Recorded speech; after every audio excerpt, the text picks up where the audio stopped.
is obviously musicality and rhythm in poetry, even if you're not working in a metrical form.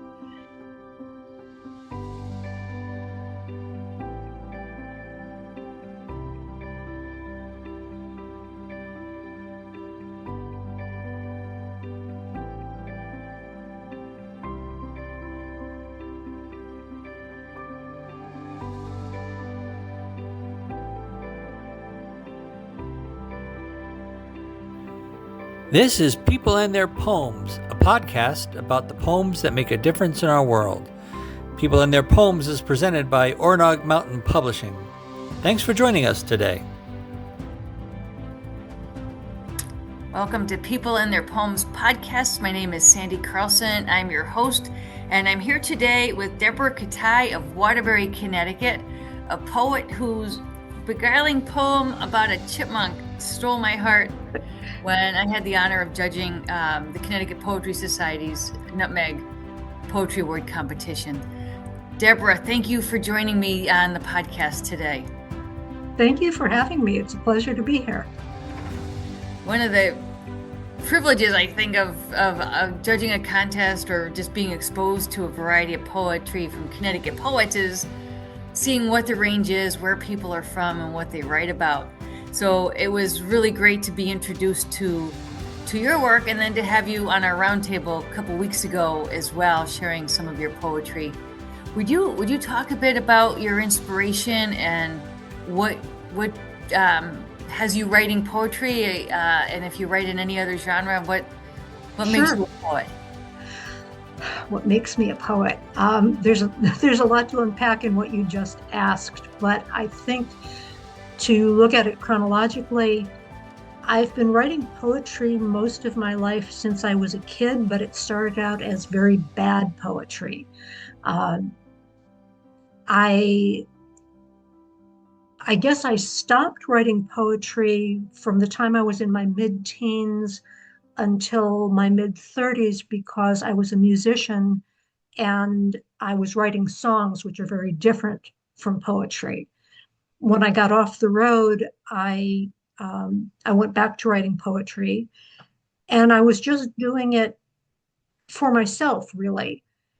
But then one day on a whim, I found out about a contest, sent in a poem that I had just written, and to my shock, it wound up winning the grand prize, which came with the incredible sum of $1,000, which is a lot of money for poetry. And from then on, I started trying to take it more seriously. I read a lot more poetry. I wrote more systematically, and I started systematically sending out poetry to journals and some contests as well. And as far as what I write, I guess a lot of what I write comes from personal experience. I may tinker with the details or I may invent details, but it usually starts from personal experience. The only exceptions, I would say, maybe 10 or 15 poems in the last couple of years that I've written are more imagistic, kind of surreal. And those often come from sound. I mean, I am a musician first, and so the sound of the poetry is important to me. Well, that's fascinating. Could we just talk a little bit more about the fact of your being a musician? And Sure. I'm curious about that juxtaposition. Like, when did you decide to move from music to poetry, or how do you find them different media rather than perhaps related? There is obviously musicality and rhythm in poetry, even if you're not working in a metrical form. But typically, songs are much simpler, more simply phrased, more colloquially phrased than the kinds of poems I normally write. I've never really thought that much about the difference, to tell you the truth, but those are some of the differences that come to mind. And when I was writing songs, sometimes I wrote lyrics first, sometimes I wrote music first. If I wrote the music first, the poem had to follow the rhythm of the music. If I wrote the lyrics first, it was typically in some kind of metrical form that would prompt a melody. That's really interesting to me to have that facility to go back and forth and Mm-hmm. prioritize whichever medium Right. came Mm-hmm. first. That's fascinating. Um, would you share some of your poetry with us so that our listeners can get a sense of your range and your style? I'd be happy to. Do you want me to go from one into another, or just do one, talk about it, do another, talk about it? Let's see where it takes us. Let's try to pause between them, and if it just makes sense to keep going, we'll know that. Okay. I'd like to start with one of my few metrical poems. I tend to write a lot of free verse, but this is a sonnet. I wrote it for a wedding that, in fact, never took place. My mother was supposed to get remarried, but didn't. But the sonnet itself has actually been published twice, once in Think and once very recently in an anthology of sonnets. And it's called Chamber Music. What can I say to players long engaged who finally stand ready to commit, to bring their music to this final stage and join their melodies in perfect fit? In chamber music, all must harmonize, and soloists their brilliancies submerge. Though egos may recoil from compromise and wish to dominate, resist the urge. How shall you play when neither one must lead? When tuning must be tempered, tempos kept by no conductor save your hearts. You'll need to know your parts, and further, to accept the momentary dissonance of grace notes. Drop the score, just listen and embrace. Sorry, I was writing while you were reading. The momentary dissonance of grace is so beautiful. It's not what we expect when you dissonance and grace. I wouldn't put them together, but in the context of your poem and the metaphor of music as relationship is just a great place to start, given where our conversation began. Thank you. Um, I don't know if you want to talk about that one any further or go on to another one. Did you want to make any comment about it beyond that, or? Um, I think what I like about it is that although I stick to a strict metrical and rhyme scheme, and to be honest with you, I've never tried to read this one aloud before. Um, it's a little odd for me to try to read it aloud because a lot of the lines turn the corner. So, for example, um, to accept the momentary dissonance of grace notes is the actual phrase, but the line breaks at grace in order to rhyme with a previous line. So sometime I'm going to have to sit down and figure out how to read it aloud. Yeah, no, the in Gem it works. It's really interesting how a metrical form with end rhyme can feel odd on a modern ear, and yet the in Gem it kind of frees it of that formality to a certain extent. You Right. know, and I love the sonnet as a form. I find the rules are there's a comfort to that. You know Mhm. that you've got a certain structure that you're working within. Yeah. It's almost like having a teacher telling you when to stop. You know, the form is telling you something about your content, and that dialogue between the form and what you're trying to say can become very freeing, even though there are Mhm. limitations on the moves you can make. Did you struggle at all as a musician looking for the right words for those lines, or did your experience as a musician kind of guide your composition? I think the I think my experience as a musician just made it happen.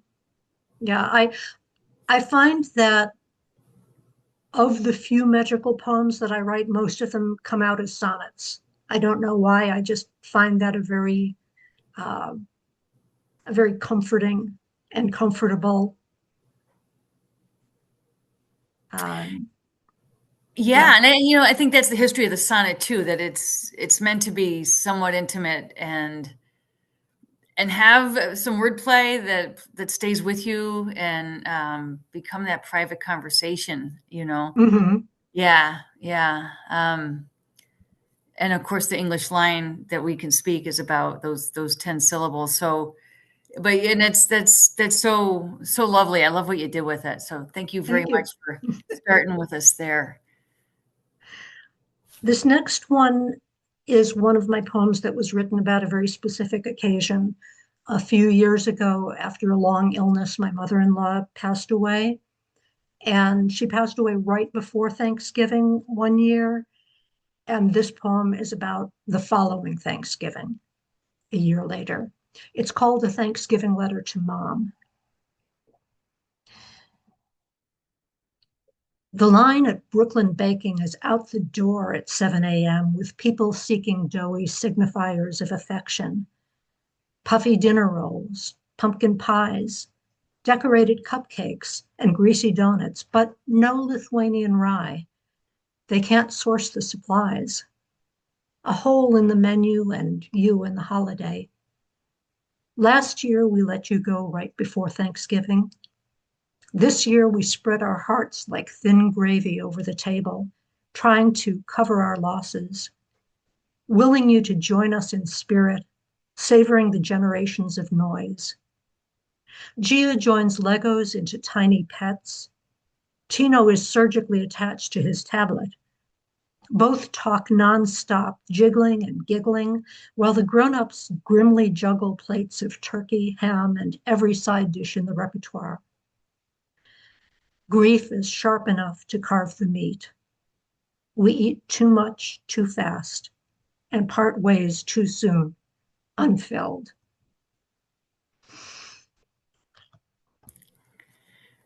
Sorry, I still get choked up on that one. Yeah, yeah. That last line just makes me think how life passes us by before we know it, and then we stop and pause and remember and Yeah. see. Yeah. And Brooklyn, is that a reference to a part Brooklyn of Baking Waterbury? is a Waterbury institution. Um, it used to be in a neighborhood of Waterbury called Brooklyn, and now it's out by the Aldi's. Um, yeah. Yeah, the good old Waterbury and its neighborhoods and its rich tapestry of ethnic histories and Mhm. and you can walk a very short distance and experience so much of the world Right. in Waterbury. And I was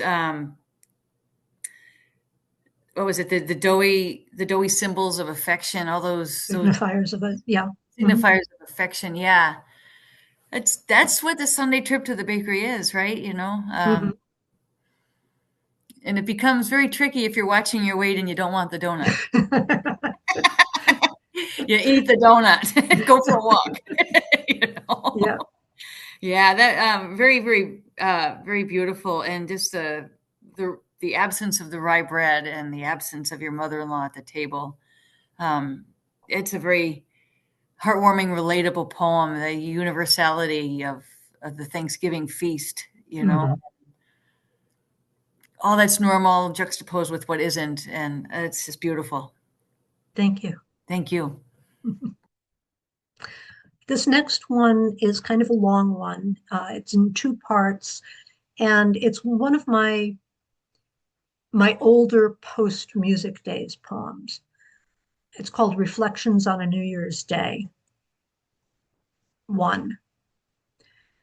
What turns me on is possibility. In the beginning, before the earth took shape, there were no limits. Anything could happen and probably did. Strange quirks conquered the common cold.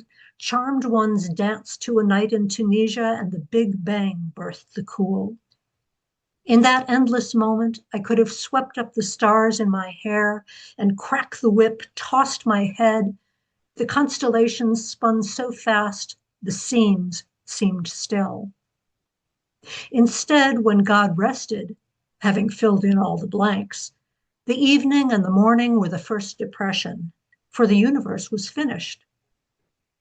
My idea of heaven is a witness protection program, a new life with a new name in a new town where no one knows that your purse never matched your shoes, your earnings never caught up to your test scores.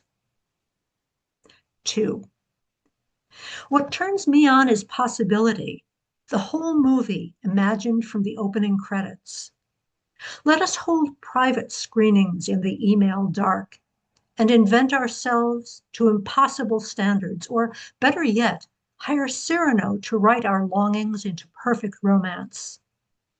Submitted for my inspection, you cannot win a ratings war weighted heavily in favor of fantasy and fiction. Only flirting stutters my tongue, flutters my pulse, fans the flame that burns only for nameless, faceless passion. Once requited, my love shrinks from itself, squeamish when daylight reveals its source of heat. What turns me on is possibility.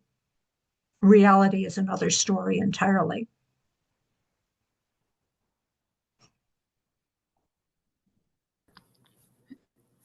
Wow. I just love what turns me on is possibility and the unrequited nature of desire, keeping Mhm. the universe going. Could you speak a little bit about the inspiration for that one in your post music days? I don't remember the specific information, but the sentiment, um, I mean, that's me. I love beginnings. I also like endings. I'm not crazy about the middle, which is why the fact that I wound up as a project and program manager is a little weird. But I do, but even in projects, I like the beginning and the end more than I like the middle. Yeah, I can see that as somebody who likes the morning and the night over the afternoon, Mhm. Yep, those yep, that hours. too. Yeah, for sure. Yeah, I just, and there's a mythic quality to that poem that's just so sweeping and beautiful. And you, like God, are happy to just see things start anew. It's just lovely, lovely. One thing that's a little strange is that although I'm not religious and I didn't grow up in a religious household, I find that a lot of my poems use religious imagery, and some of them are formally titled as prayers, um, or refer to prayers. An older woman considers prayer as another one, that I'm not going to read tonight. But yeah, I have a lot of prayerful poems and a lot of odd views of God. It's an interesting resource. I was raised Methodist, which amounted to going to Sunday school on Sunday Mhm. and ducking out before the service itself so we could go home and do yard work because it was Sunday and that was the day for that. And um, those things become like a resource, or those references, they come back and Mhm. they feed Yeah, you in some way. And it's kind of nice when they're not, you're not renting them from somebody. They're just out there to be used, that's a great way to put it. Yeah. Yeah, that's it's beautiful stuff when it's out of the box. Yeah. Thank you. Have you got another one for us, I Deborah? have one more. Um, this one is in my chapbook, and it also previously, before my chapbook was published, it won first prize in the adult division of Connecticut's Poetry in the Garden contest last year. It is much more whimsical than my usual poems, except the Chipmunk Manifesto, which thank you very much for giving it an honorable mention in the Nutmeg poetry competition. I appreciated that. And this one is for my wife, and it's called Dear Baby Sweetie Honey Pie. I should mention that number one, I have never used those words, at least not together. Number two, it references a plane trip, and I actually did start writing this on a plane trip, but as you'll be able to tell, a lot of it is sheer fantasy. However, my wife's gardening is not fantasy, it's a reality. Dear baby sweetie honey pie, I'm writing this from the airplane that's carrying me away from you, dangling upside down from the landing gear, the better to blow you kisses and wave for farewell for now. Last night, you shared your most secret fantasy to farm the world, providing food for everyone, spreading your vines and plants and berry bushes from seed to shining seed. No one else I know wants to work her back and legs to the bone, coaxing favor from the earth for its own sake. Certainly not me, though I glory in your goodness and partake of the fruits of your labor. My own desire? To watch your butt as you bend to your work. Now you moon over melons, a beacon I swear I spot from 30,000 feet as I fly over your house, wishing you fair weather and gentle rains till I return.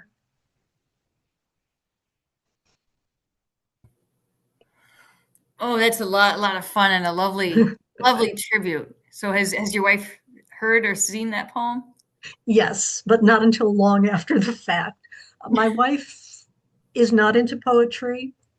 I only recently kind of made a collection of poems to show her that have been written about or for her over the years so that she could start working her way into it. And I think she's starting to come around a little bit, but I'm not sure. Well, that's lovely. Ow. Deb, for the sake of the podcast, would you mind reading the chipmunk poem for us as a bonus? Sure. All right. Give me a second.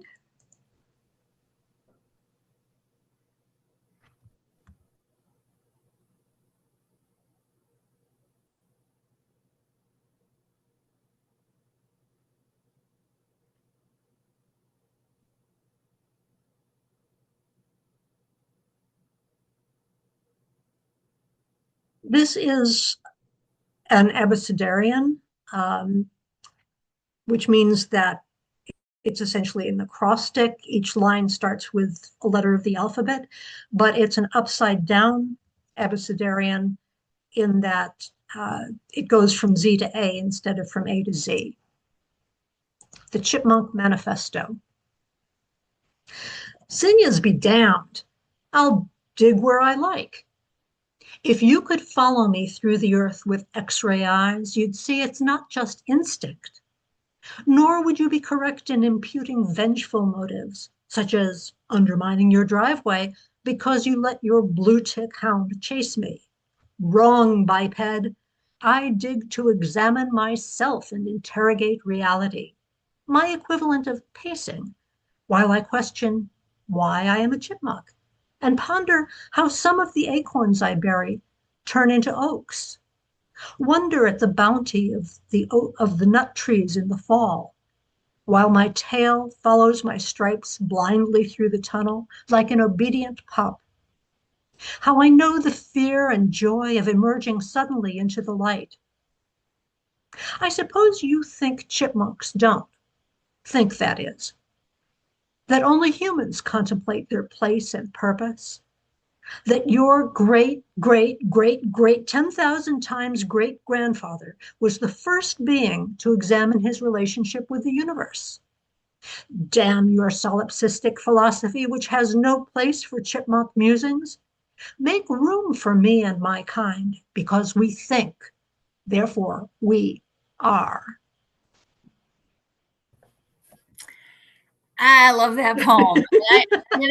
I gotta say, this was the first contest I ever judged, and I was like, oh, hundreds of poems, and it was such an interesting experience that certain poems called back to me. Mm. Oh, and you're in submittable and you're leaving all your little notes all over the place, and that one I kept going back to, and I think the humor of it gets at something much larger that I think is really important. Like, why do we think we're the only sentient beings? Mhm. Why did we buy into this bizarre notion that everything was placed here for our use? How solipsistic can you get? And you do that in such a lovely, humorous way, and because we have our share of chipmunks here, and they have their expectations. I got to tell you, they you Yep, as do we.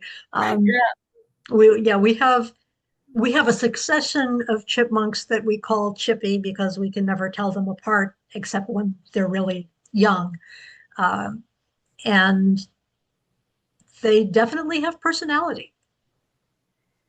they do, and so do your poems, and it's such an interesting range of topics, forms, and the linguistic range too is really great stuff. Could I just ask you, as a writer over the years, and even as somebody who's put together a chapbook and collected the poems for your wife to make her way through, what Mm. did you learn about yourself in the process of doing this creative work?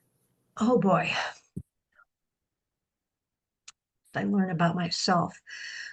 I'm going to kind of turn that around because a lot of the poems that I've written, although none of the ones I read tonight, I've written because of things I've learned about myself and tried to, for example, I have a whole set of poems that are about the journey of being bipolar 2. And some of them are about the feelings, and some of them are about the the journey itself of coming to grips with medication, with doctors, with just the whole trip. Um, so I would say it's more that I tend to work things out in my poetry. Occasionally, I will write something, stream of consciousness, and then realize that there is a deeper meaning in it for me. But that's, I would say, less frequent than actually trying to explore something. Are you the first audience for your poems? Do you write with that other person in mind, uh, or just I a often role? I often write poems. I've had some disagreements with Tim Green of Rattle about this. He's always telling people in the critique sessions that the unidentified you is a bad thing in poetry. I write a lot to the unidentified you, and sometimes I think it's pretty clear from the context who, or at least what type of person that you is, and sometimes it's not. But to answer your question, I guess I'm often writing for a real or fictitious listener or reader.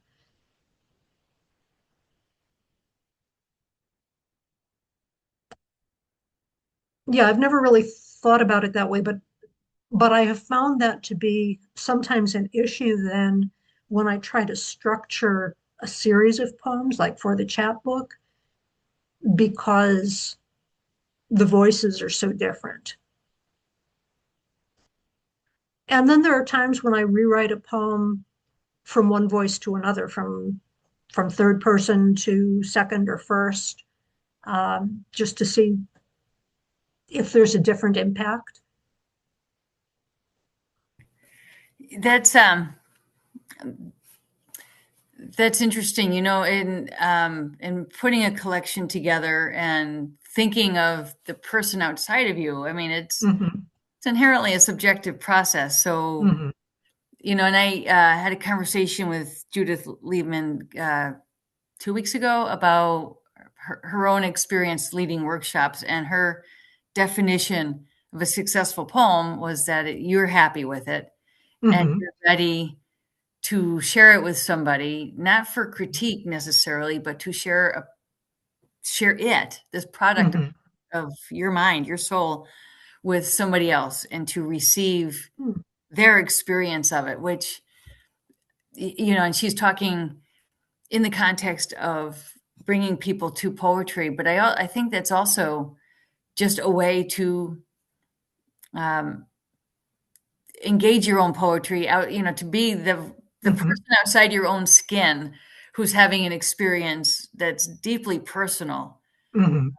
of your work. What is that? I mean, so that can be a very challenging thing, because if it weren't personal, it wouldn't be poetry. Right, right. And one of the ways that I think I have grown as a poet over the last few years is I'm kind of a shy person. And I also, somewhere in the back of my head, there is somebody who keeps saying, no, no, you don't want to show sides of yourself that are bad or, that are in any way less than perfect. And I've found that some of the best poetry comes out of that kind of really honest look and showing the flaws. And it's a little bit like being in I think an analogous experience is being in a poetry group and writing something, for example, in response to a prompt, and people just sharing what that first thing was. Mm-hmm. In some ways, there's tremendous freedom there, because we all just wrote this thing. Nobody's pretending it's finished. Mm-hmm. No, it isn't. And everybody's experiencing the same level of vulnerability and exposure, Mm-hmm. um, and being real about it. And then those conversations where you're just putting it out there, knowing you've got an audience that respects you, Mm-hmm.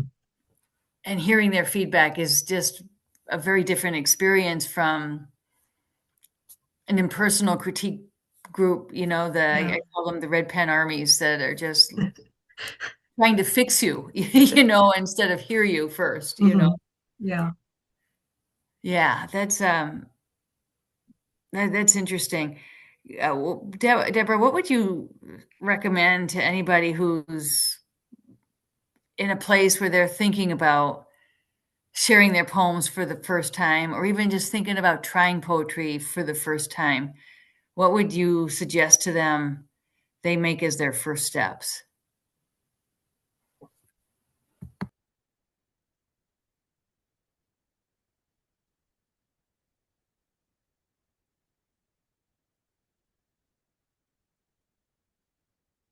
I think the first step is to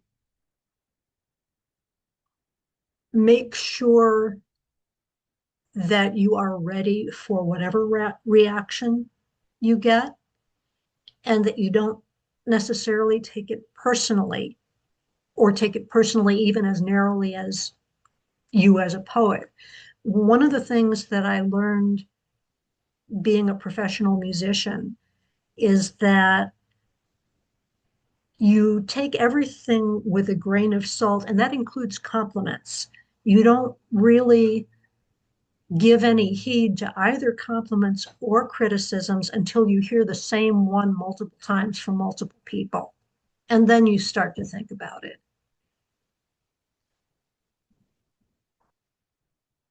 And I don't think there's any such thing as once you've done it, you have to keep doing it. I think you can go in and out of the closet, if you will, about your poetry. And decide to keep it to yourself for a while until you're ready again, and then share it with either the same person again or different people. I will share that sometime after I started writing poetry seriously, but many years ago, my father insisted on having me send a bunch of my poems to a family friend who was a well-known poet, academic poet, I should say. And I didn't want to do it, but I did it. And the response that I got back was basically that I would never be a great poet, having something to do with vision and topics and, the greater meaning of life. And fortunately, that came at a time in my life when I already had a strong enough sense of self-worth that I just said, this is this guy's opinion. I see a lot of poetry out there that I like, that doesn't meet his definition of great poetry. So I'm just going to keep going with it. And I'm very glad that I did. I mean, my poetry has gotten a lot better since then, but I think he still wouldn't like it if he were still alive. So Well, I think that's great advice, and I also think having the confidence to begin to write to begin with. mhm. I believe you have something that deserves to be said, regardless of how large or small your audience is an expression of self-worth that you And can I think cultivate. that's always been a tough thing for me is having I write partly because I have things that I want to explore, but I rarely feel that I have something to say that matters. And I think that I and anyone else can keep writing for other reasons, even if they don't feel that way. I mean, there are both great and bad poets out there who have something to say that matters, but that's only one type of poetry. Yeah, I hear you. That whole self-exploration or the discovery that takes place Mhm. whatever the purpose that drives a Yeah. person and whatever audience that poet and poem ultimately finds. Yeah. Um, and I think we're really fortunate to live in a part of the world where there are opportunities to share poetry publicly in front of a supportive audience all Hmm. the time, and living in Southbury, there are multiple open mics in the area, and it's really a measure of our freedom that we can go to these places, say our poetry, share Hmm. it, and just be accepted as people who shared a poem, whether people Right. are going with us, whether they like it, that there's room for everybody at the microphone, I think Hmm. is really inspiring and just a measure of the beauty of the world we live in. Yeah. Um, One other thing, since you bring that up, one other thing I would say to other people who are just starting to write, if you if you go to a poetry reading, whether you're going to read or not, and you're listening to other people at an open mic, it's very easy to feel like people are talking about things that are really important from very personal perspectives, having to do with race, with gender, with various ways in which we move around in the world and belong to intersectional identities, or with experiences, having been raped or having been through a war. And it's very easy to feel like, none of that has ever happened to me. How can I, how can I write? And there is a place for just the observational poem that that notices the small things. So don't let that put you off. Well said, well said. And you know, you find that a lot of times, like when younger poets come to the microphone, it's that range, you know, Mhm. that reaching for the big experience poem, versus this, the observation, but the freedom to notice the world around us is a freeing experience, right? You know, Mhm. that look what happened with the chipmunk, right? And just I mean, I'm thinking about the poem you wrote, in memory of your mother-in-law. I mean, Mhm. it has to come from the experience of multiple Thanksgivings and of living in a Mhm. community that has this bakery, that has this standing, that whose baked goods are an expression of community, and Yeah. noticing that. So it's an accumulation of noticings that open your heart to those bigger experiences, which, and that big experience is the love of family and how fleeting time is. Um, and I'm even thinking about the time frame in your poem, the sort of the sort of the historic bakery and the child with the device in his hand. You know, I mean, it's all there. It's all the noticing, and I think Mhm. that's the beauty of it. You know, that it takes a Mhm. piece of paper and a pen and an open mind. Yeah, I mean, that said, there are poets, Jane Hirschfeld, and Ada Limon come to my mind, who can take that observational ability and then make it encompass something that really matters. But there are a lot of other poets that get by with just the observational piece. And the world is in need of all the poets. So and I'm so glad that you, Deborah, added your voice to the conversation today on our podcast. I'm so grateful to you for your poetry and for your time. So thank you very, very much. Well, thank you. I really appreciate the opportunity. I appreciate everything you do for the poetry community. I didn't know there was a poetry community until a few years ago, and now I'm just really trying to get more and more into it. So it's been wonderful. Thank you. This has been People and Their Poems, presented by Oronog Mountain Publishing. Thanks for joining us. Be sure to check the show notes for more information about this episode.